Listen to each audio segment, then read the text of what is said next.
All right, so let's go move on and talk about our top 10 movies of 2017. I'll just give my list right here. Starting off with number 10, I'm going to say Wind River. Now, do you guys know about this movie at all? I've heard of it. Heard of it? It was about a murder, I believe, and it was taking over all the snow and ice. It was around the same time when The Snowman came out, I recall. Mm. It was like a similar kind of time frame, which is weird. Yeah. But I remember that being much better received than River. Oh, and it starred and Hawkeye was in it. Yeah, Hawkeye and Scarlet Witch, Jeremy Renner and Elizabeth Olsen. Jeremy Renner, he stars in the movie. He's a tracker, and Elizabeth Olsen, she stars as a FBI agent coming to investigate a murder that happened on the reservation of Wind River. I really like this movie a lot. I think it's a great film noir. It's directed by Tyler Sheridan, who also directed Hell or High Water, which, that was also hugely well received last year. And it is just executed, perfectly well at what it is. A great detective story, and, following this murder of this young Native American girl who's found out in the snow, raped, beaten. And I mean, when they discover her body, it is, pretty hard to look at, because she's, not only was she beaten and raped, but she, ran 6 miles in the snow barefoot. And, they find her feet all black and her hands are black, and she's, coughed up blood because her lungs, crystallized and from all the, extreme weather. And it's pretty hard to look at. And it's a pretty emotional movie. I think that Jeremy Renner probably gives one of his best performances. I mean, this or Hurt Locker it's up there with that performance. Which I think for Hurt Locker, didn't he get nominated for that best actor, or did he? He got nominated for that, but he didn't win, right? No, I don't believe so. I believe the movie won, but I don't believe his performance did. I will double check that. Yeah, because I think he got nominated, but I don't think he won. And I just think it's perfectly executed and perfectly does what it does well.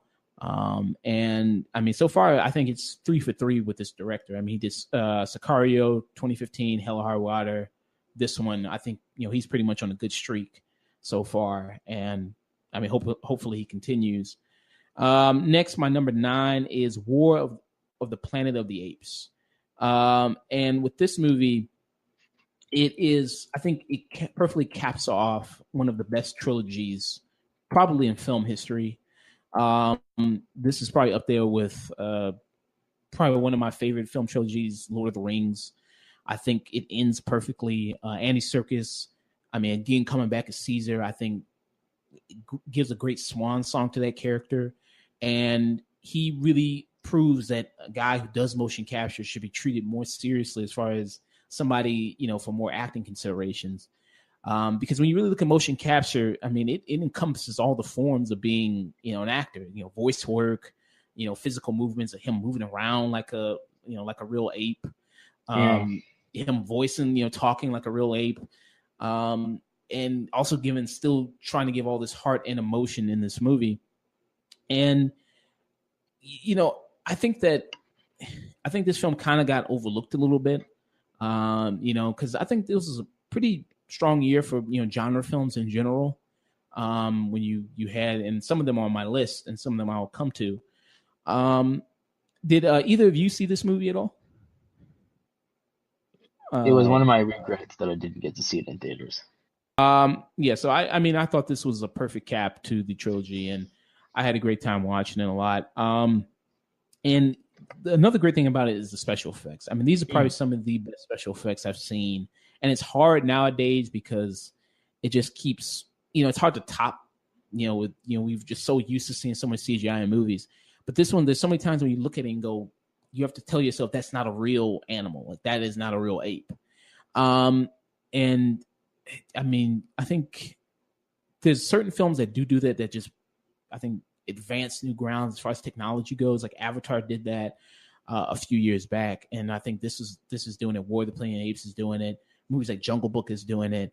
I mean, of really looking at something and going like, I know that's CGI, but it just looks so realistic and looks so amazing.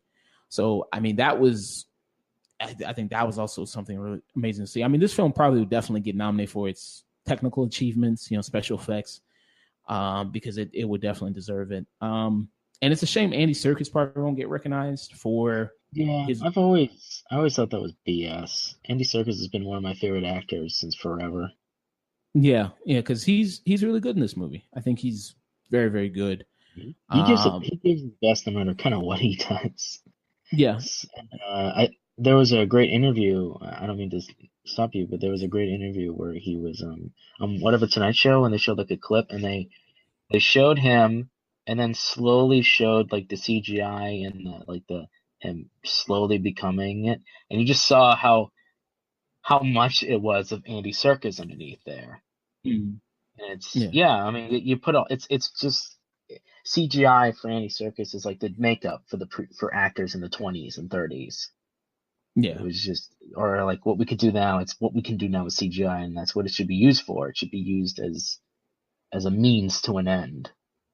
Like, yeah, I mean that's a very good point. Yeah, I mean that's a great comparison that you made there.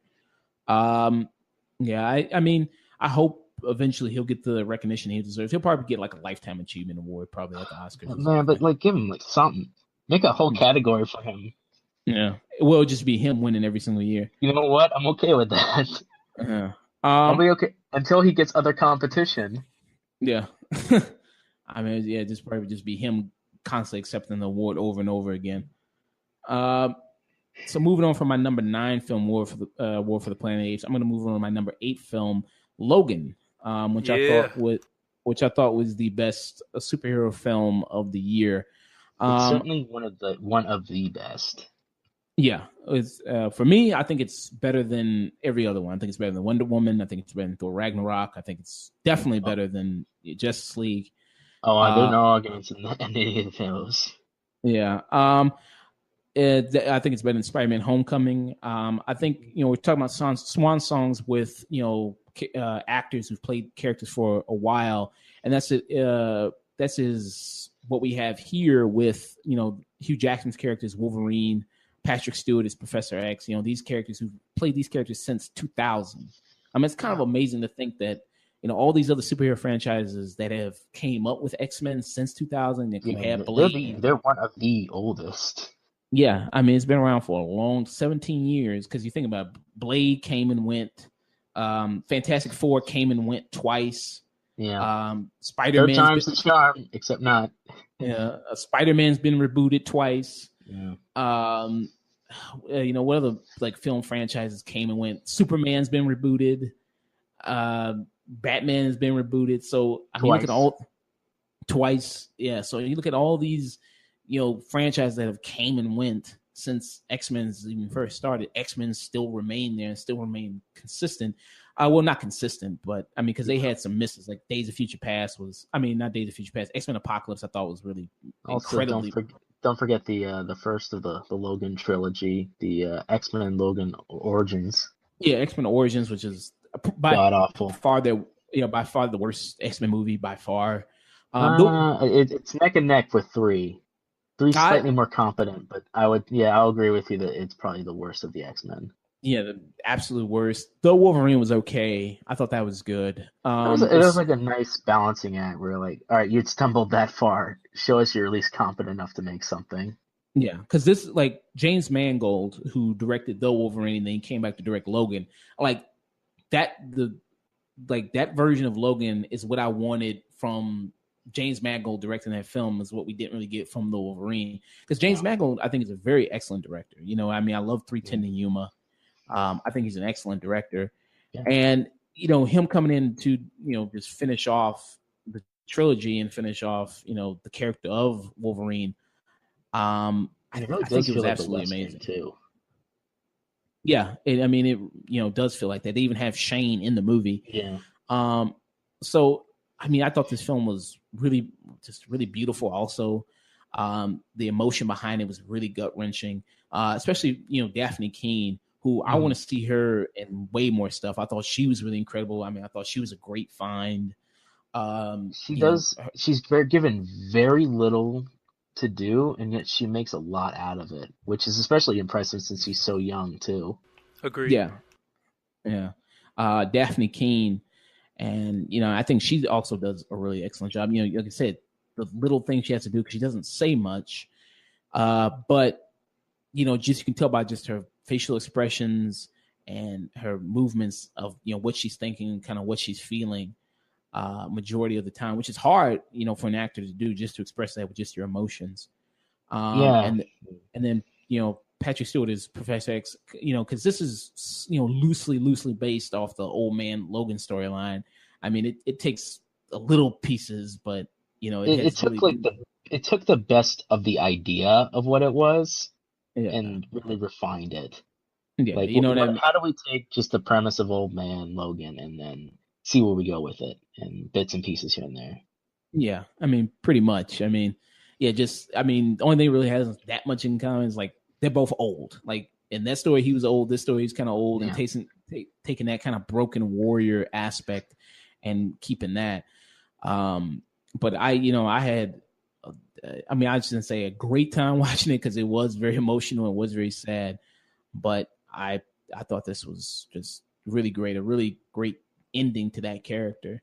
I bet you a little bit Hugh Jackman's a little mad that he's said this was his final time playing the character since now Disney owns X-Men again, and he's like, fuck, if I just waited a little bit longer, I could have been getting them nice big Disney checks. I don't think he cares.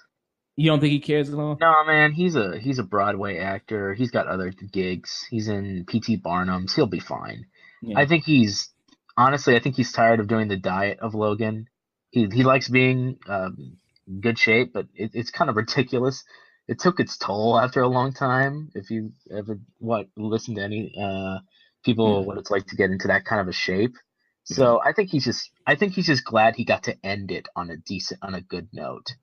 Yeah.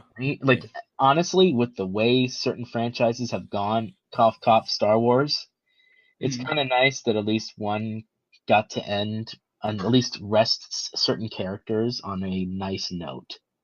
And that's all you can really ask for. Yeah, that is very true. Because they're probably going to recast Wolverine again. Oh yeah, what a mantle that person has got to bear. Yeah, man, I can't wait to see Eminem as Logan. It's gonna be great. Oh, man. Why would you say Eminem? Because you said about he went down gracefully. It was a great ending, man. It was a nice farewell. And I'm like, whole time I'm just thinking about Eminem and how he went down like a dog. No, we're not talking about that. Yeah, we not. It's not like he went down like a dog. He just doesn't got shit to write about anymore. Yeah, we're not bringing up. Yeah, we're not. Move on. What's the next one? And I'm going with my number. So after Logan, I'm going with my number 7 film. I'm talking about Get Out, which was probably one of the biggest surprises of the year. Written and directed by Jordan Peele. Too. Yeah, because this came out in February, I believe. Yeah, it came out in February. Written and directed by Jordan Peele. It is a sci-fi horror film, kind of a social commentary sci-fi horror film, if you would say. And what I love about this film and why it's my number 7 is I think it's just so kind of perfectly crafted. Like, it's very tight, and just you can tell that Jordan Peele is a writer first, and you can tell because there's not much extra fat on this movie. Like, sometimes you look at movies and you go that could have been cut 20 minutes or 15 minutes. You could have cut here, but no, everything in the movie matters. Everything in the movie has a purpose. There's if you see it's 2, 3, 4, 5 times, I think you can still get something new out of it. Callbacks and references. The twist in it. I mean, did you guys see that particular twist coming from Get Out, or did you have an idea of that's what it was going to be? You're gonna hate me, but I still haven't seen it. Oh, you still haven't seen it? 90s, you saw it though, right? I don't care if you spoil it. I don't really care though. Well, go ahead. You. Yeah, 90s, you saw it, right? Yeah, I saw it, and it's on my top five. Top 10 list as well. But I I'm really trying to figure out, did I see the twist coming or did I get spoiled ahead of time? Because I really don't know if it was me or the spoiling, but I saw it coming basically. You saw it coming. I didn't know particularly that thing was going to happen, but I was just kind of like, oh, okay. That I thought that was really good, and the fact that Jordan Peele is doing like this kind of Twilight Zone-esque type of film, which he's actually being asked to direct the Twilight Zone movie now. After this film, like he's been getting tossed tons of stuff after the film, after it being When such a you huge. when you hit a grand slam for most people, you're going to get a lot of offers. Yeah, he's getting Twilight Zone. He's getting Akira. He's getting Holy crap! Akira? He's getting all types of stuff thrown at him now. Because of this movie. Yeah, he's getting all types of stuff like that. And he said, in the future, he wants to direct more films that dabble in kind of that same kind of social commentary type area, those social phobias that people do have. And I think that, I think Danny Kaluuya does a really great job. I think Allison Williams is just that kind of perfect, white girl to trap him, especially when they go to the family. There's just so many moments like that are just kind of this awkward uncomfortableness that feels so perfect. And then you have his best friend, who is really funny in the movie. And usually, the typical, funny guy in a horror movie usually is kind of annoying to me typically. But I thought that this guy was really funny. His name is Little Rel Howery, and I thought he was really funny. I thought everything he said was really funny. I thought everything he did was really funny. And coming from Jordan Peele, who is a comedic guy, coming from Key and Peele, coming from Mad TV, that's what happens when you get a guy like him to write and direct who mostly comes from comedy. But yeah, I thought this was complete grand slam, like you said, out the park.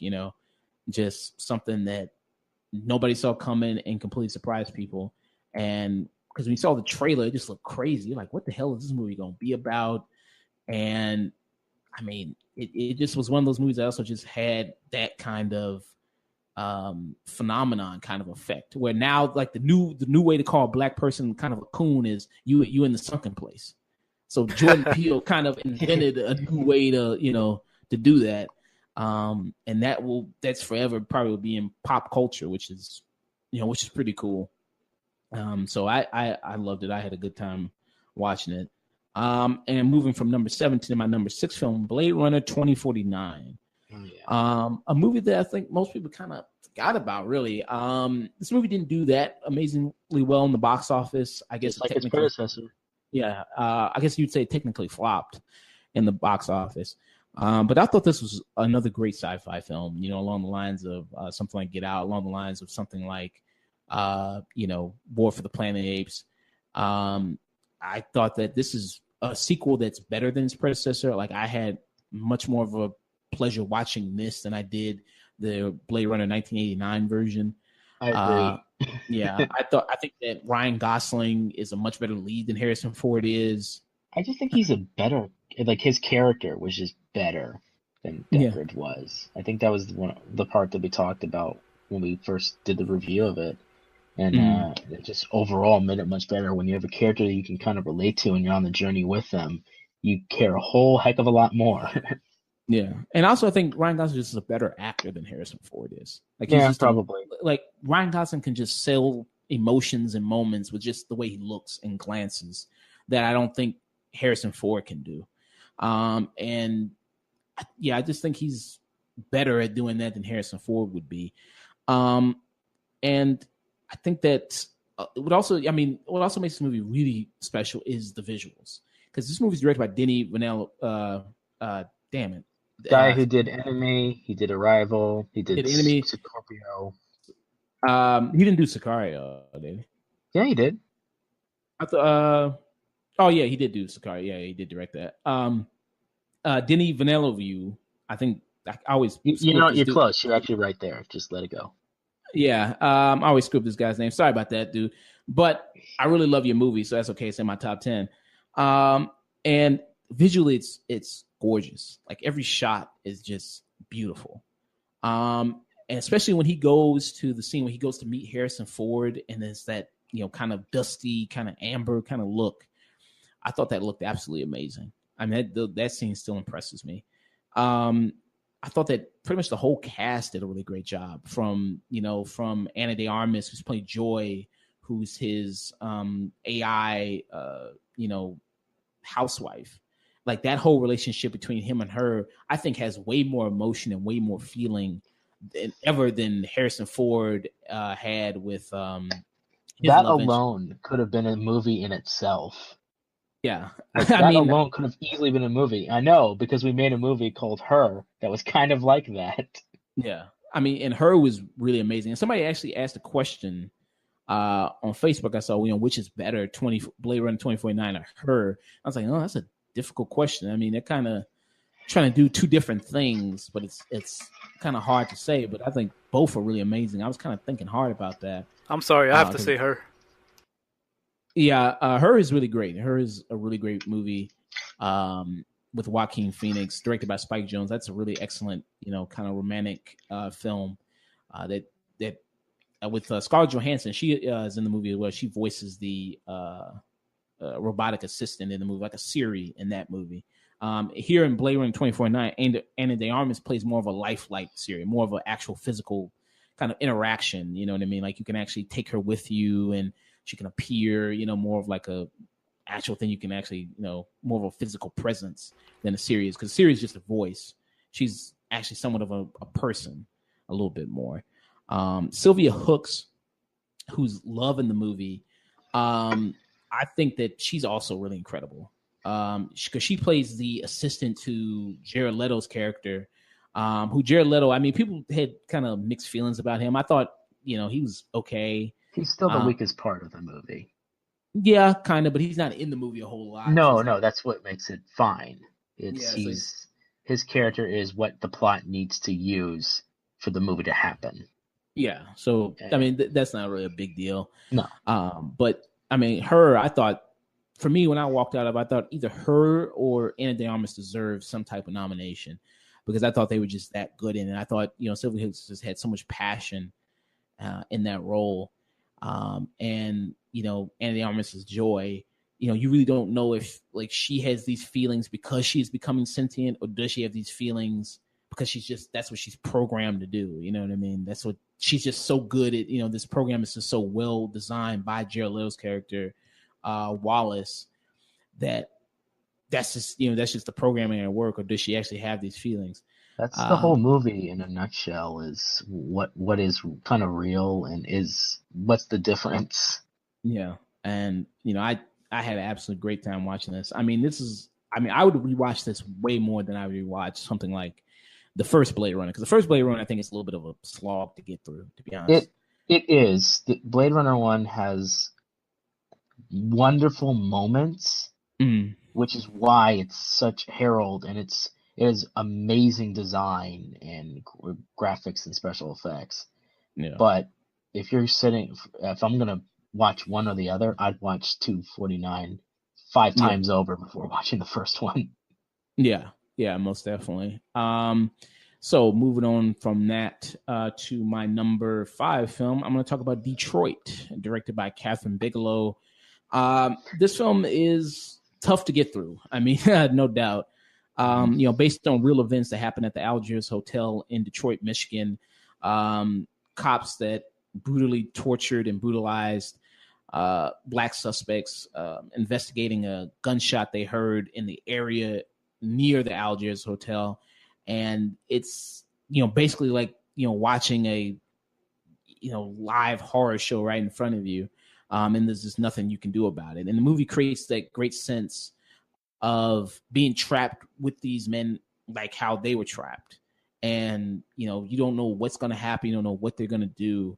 And that just adds to such a big, scary element to it. I mean, scarier than any probably horror film this year, because you're just absolutely terrified for them. And, of these police officers who have this complete power to do whatever they want to do. And there's nobody that can challenge them.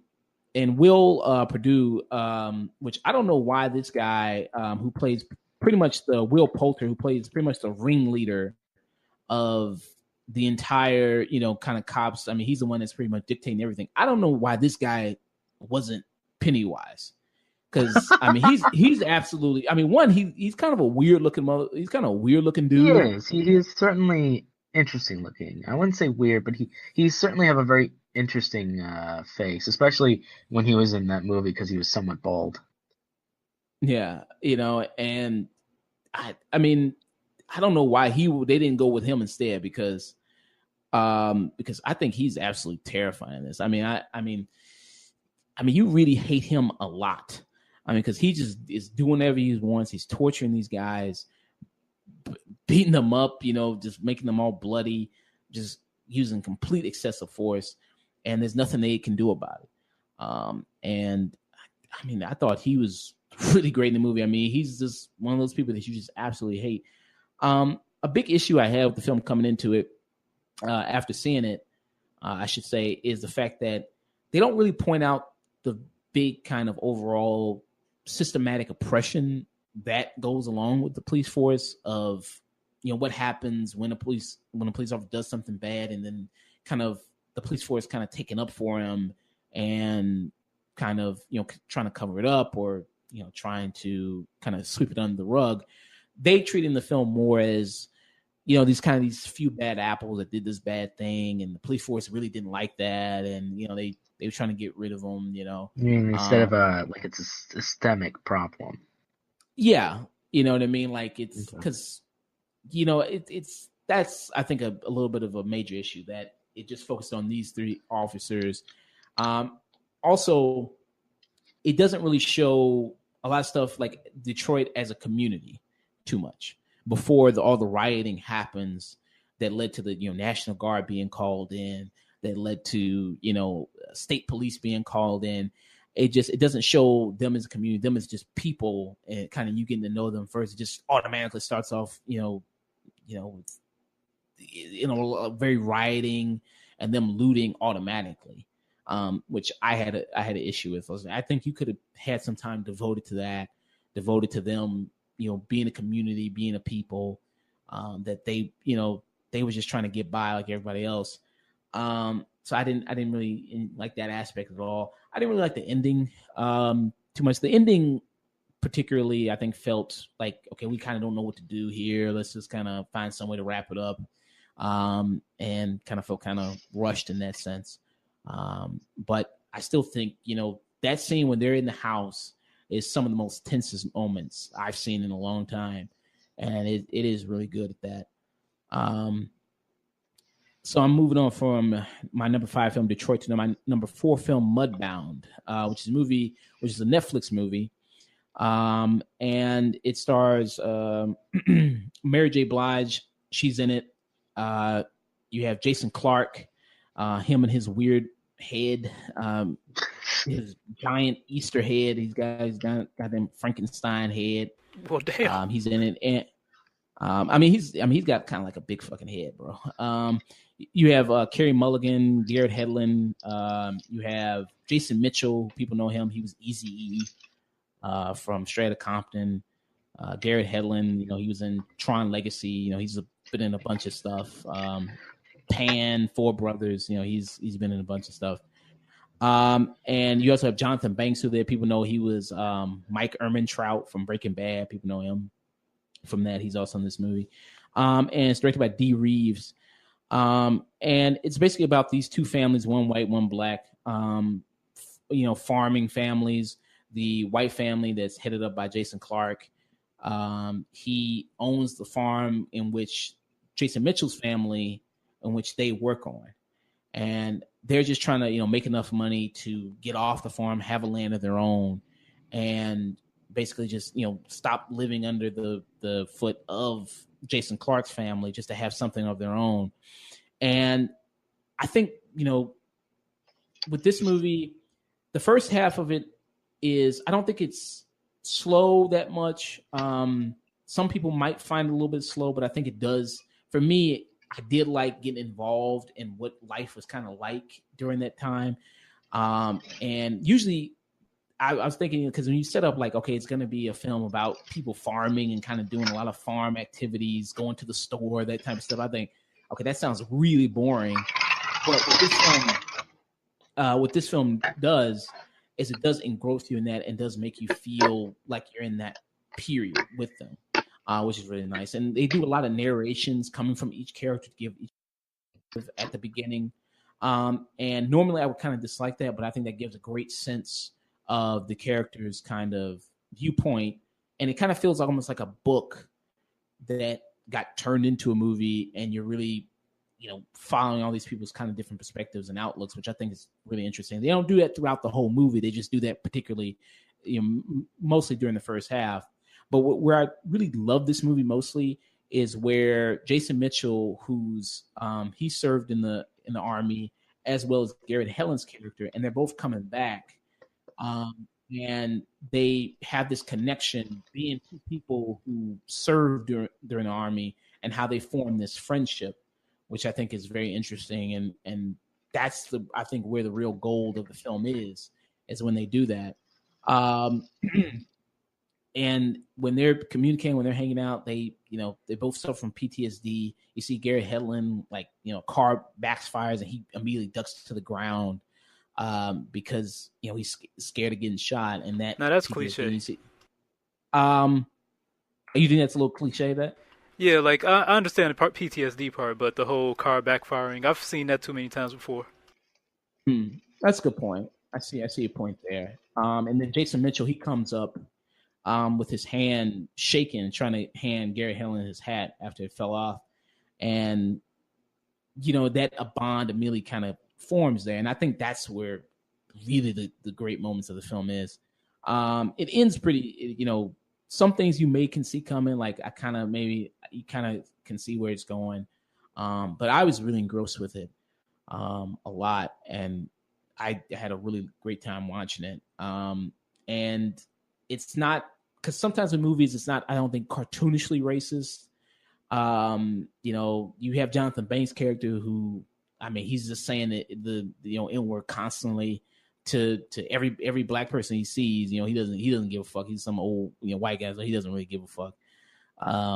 But for the most part, it's just telling what life was like. It's not trying to, I don't think, demonize the South or demonize anybody. It's trying to tell what life was like at that time, which I think is really great and really interesting. Some drawbacks from the film, I thought some of the military scenes, and they showed them in the army, because like Gary Hedlund's character is a fighter pilot, and then Jason Mitchell's character is like a tank operator. Some of those scenes look kind of cheap because it's not that big of a budget. It's only like $10 million. So some of those scenes kind of look kind of cheap. Yeah, it's a farm movie above all, so that makes sense. Yeah. Yeah, and there's some little melodrama moments, that happen in the movie that I was like, okay, well, that's a little melodramatic, a little cliche, but I still think it still is really great and a really amazing film. All right, so moving from number 4 to my number 3 film, Colossal, starring Anne Hathaway and Jason Sudeikis. This film really surprised me a lot. It was a film that I heard somewhat about, and it's another genre film. It's a science fiction black comedy. And it's a film I recommend you going in mostly cold. Because if you watch the trailer try to makes it seem like it's like this romantic comedy, which is totally not at all. And it's the exact opposite of that. And also I think someone who really shines here is Jason Sudeikis, because I didn't think I could hate somebody as much as I did Will Poulter's character in Detroit. But then Jason Sudeikis, I was like, I hate this guy probably just as much, because he's an absolute asshole in this movie from beginning to end. And when you see the movie, you'll know why.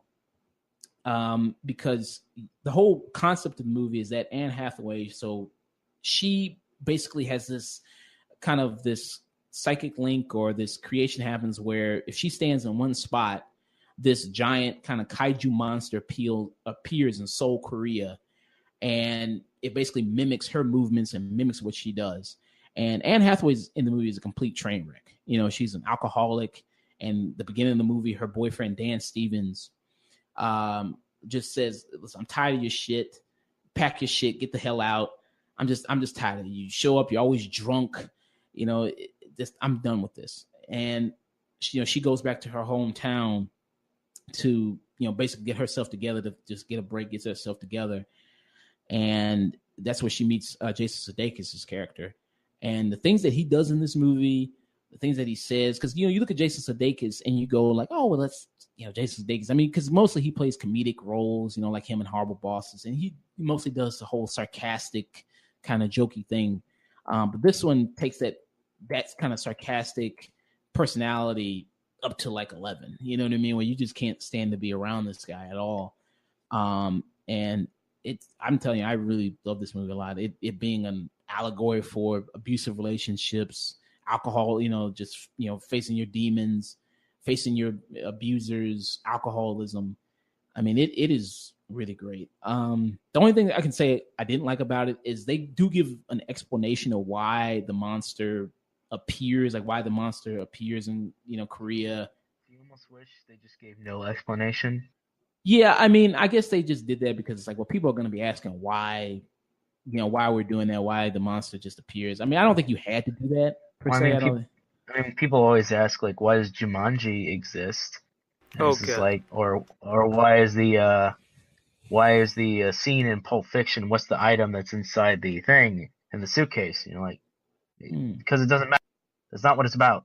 Yeah. Because I was having a conversation with somebody, and someone's like, well, they said it was really stupid and really dumb because it was like, well, it's stupid that, the whole concept is stupid. I was like, well, why is this stupid? They were like, well, it's a stupid concept. I was like, well, I mean, it is fiction. I mean, you don't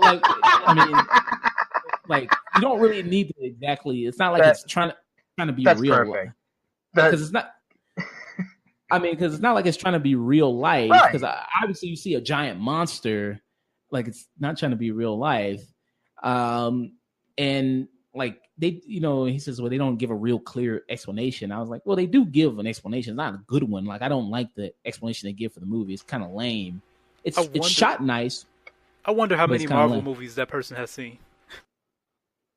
Yeah, I mean, yeah, because I was like, I don't know what you're expecting. Like he says, it was not, it's a stupid concept. But I mean, like in being John Malkovich, did they ever explain like how he could enter? I mean, I know there was like he could go through the door. It was like this right, but why did the door exist?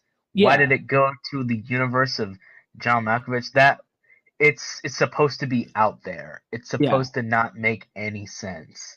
Yeah, I mean, it's kind of the whole point of it is it's like, okay, it's because when you make a world, if you're a writer, you make a world, you're God. You can do whatever the hell you want in your world. And if you pick something that's like, well, there's a door that you go through a door and you can enter John Malkovich's mind. Do you really need a whole big explanation and breakdown as long as the movie is good and that's not the whole focus on the movie and it's just the plot point, you can get away with something like that. Like, as long as everything else around the plot point is interesting and it's just that, then who cares? Yeah, I mean, I thought the movie could have, I mean, it really didn't need it. It didn't really need an explanation, I thought. It shot cool. I just think it's kind of lame. Another issue I had a little bit was I think I wasn't too clear because I think they established that the creature can only appear in one spot, appear in like different spots around Korea. I was a little unclear at that because in the movie, because this creature, the thing is, it appears at the same time, at the same spot. I think like that she says she stands at the park and the creature appears. And I'm thinking like, well, okay, like, because you see cutaways to Korea and you see people still kind of running away in that populated area. I was like, well, if you know the creature is going to appear at the same time in the same spot, why the hell would you still be there? Oh, thank you. Why won't you just have nobody go there? So I was kind of confused about that. I think somebody did say that the creature did appear in different spots. Because if that's the case, okay, I'll forgive that.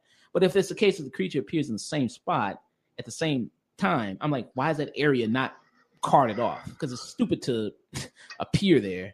Like, is that the only area in Korea that has a Popeyes or something? Is that why everybody's going there? Or is this has an awesome mall? Like, what the fuck is everybody doing there? Koreans love their chicken and beer, man. Yeah, they really do. They love chicken almost as much as Americans, maybe even more. Yeah, you're actually not wrong. Yeah. So moving on to my number 2 film, Three Billboards, starring Frances McDormand, Sam Rockwell, Woody Harrelson. This film I really loved a lot. That's why it's my number 2. And I think Frances McDormand gives one of her best performances, which you look at her resume is saying something because she has an amazing resume. And it's all about her playing a woman who lost her daughter. She was raped and murdered. And they haven't caught the killer yet. And she puts up these 3 billboards, basically calling out the police force. Says, what are you doing? Why aren't you looking for my daughter's killer? And that draws the attention of the police force and draws the attention of the entire town, because they're going after her for going after the police force. And you think when you watch the trailer that there's a lot of cool moments in the trailer, that you have like Frances McDormand, like like when these high school people, they throw a can at the car and she just walks up straight up to these teenagers and says, who threw that can? And when they don't answer quick enough, she kicks one chick in the vagina just straight on and kicks one dude in the crotch. I mean, there's a lot of dark comedic moments like that are really funny. And it's when you really look at this town, everybody's kind of fucked up one way or another. Even her, is you think like you're just going to automatically feel sympathy for her and go with her all 100%.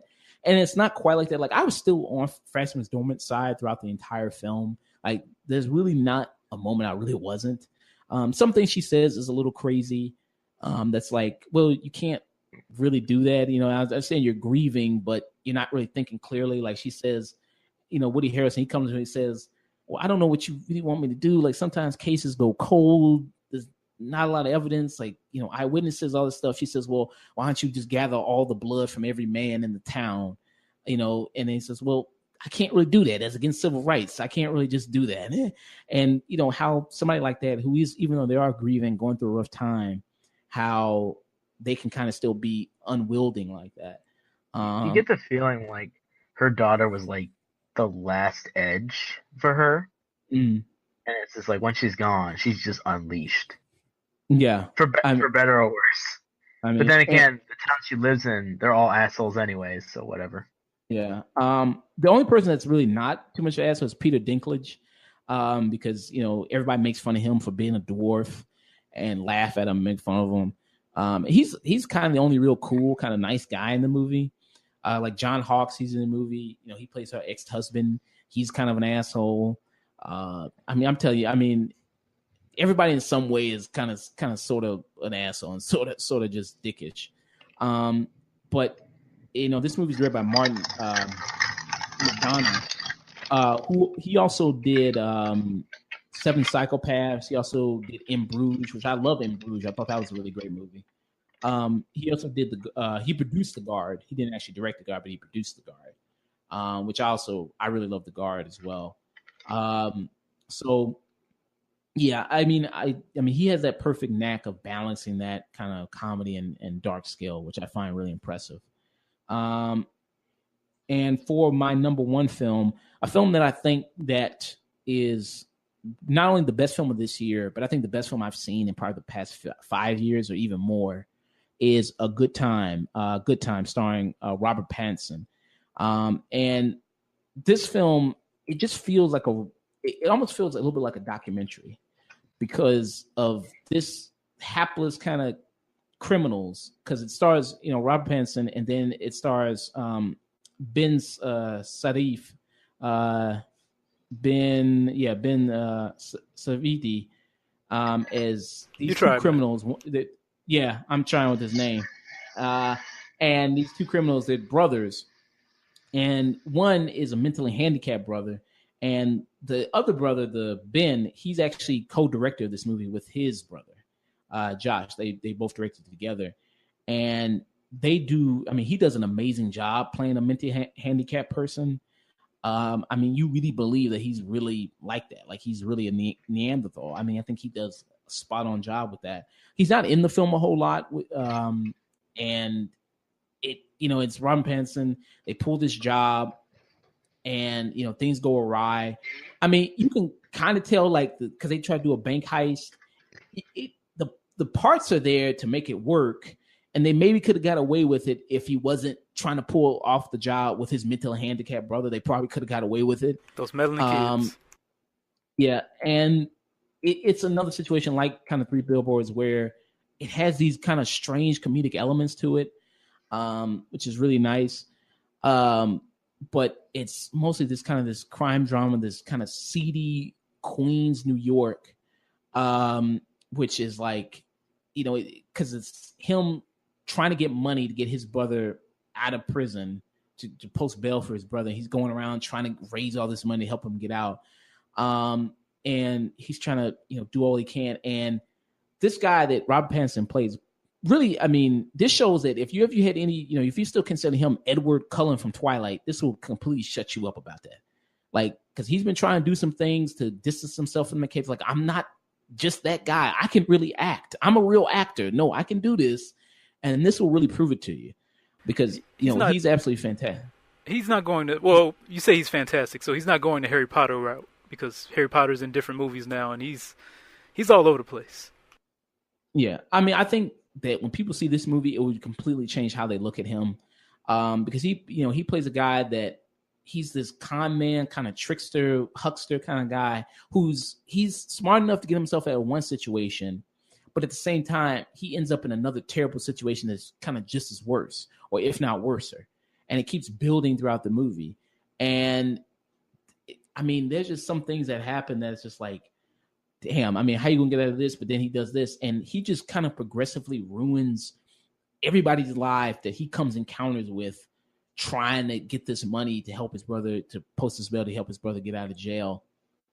And I'm telling you, it is a really amazing movie. And everybody they don't feel like actors. Like all the people that he meets in the movie, all the people like the cops, the counselor that his handicapped brother goes to, he feels like a real counselor. It feels like a real person. Like it feels like a documentary. It feels like you're watching this. Like, I mean, these directors, these two brothers are amazing at directing actors because nobody feels like they're acting at all. And Jennifer Jason Leigh, she's in the movie for a short bit as his older girlfriend. And, you know, she's amazing. She's pretty much amazing in everything she's in. And if you haven't seen this film, I highly recommend you check it out because I think it's one of the best of the year, no doubt. And throughout the film, you just kind of don't know where it's going to go. And it keeps ratcheting it up. And it's like, holy shit. I had an amazing time watching this. But yeah, that's all my top 10. Hello, thanks for checking out our content. If you liked it, let us know. And if you didn't, let us know that as well. If you want to see more content, we post every Saturday on SoundCloud and YouTube at The Afternoon Tune. You can also find us through various social medias, Twitter, Facebook, Snapchat, Instagram, all one word at The Afternoon Tune. And if you don't deal with any of that social media stuff, you can also find us through our email at theafternoontune@gmail.com. And don't forget to always stay